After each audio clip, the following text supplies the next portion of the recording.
যেমন আমরা ধান চাইল জারিনা কুলা বেচতে যেতাম, আঙ্গ মায় আঙ্গরে কুলা বানিয়ে দিত, এটি বাজারে নিয়ে বেচতাম, এইসব 5 টাকা 6 টাকা করে বেচা 10 টাকা কেজি চাইল নিয়ে খাইতাম।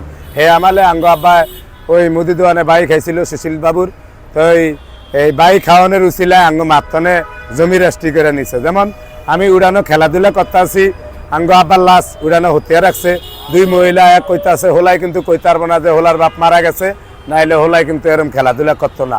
এই কথাটা আমার পুরা স্মরণ আছে। হয়তো মা আব্বাই যা বাকি খাইছে, যেটিয়া বাকি খাইছে সেইটিয়া রুচিলে নাইলে মার্কানি রেস্ট্রি করে নিছে, কিন্তু আমগো কানিতে অনুষ্ঠি রেস্ট্রি করে নিতে পারে না।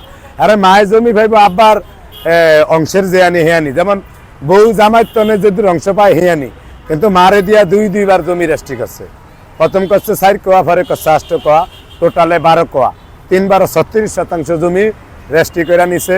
ওই জমিটা সুশীল বাবু গইছিল, আমার দাদায় ওই হেগত্তনে কিনছে জমি। এই জমি হেরা আবার চালাকি করে মারবা হতে হেরা হাত করে লইছে।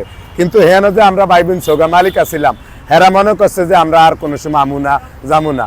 অলরেডি আমার ছোট বোন আছিল, মনে করেন আঙ্গ মার ফেডে, এই অবস্থা। তাইলে আমরা বর্তমানে 6 জনের মালিক, মাইলে 7 জন।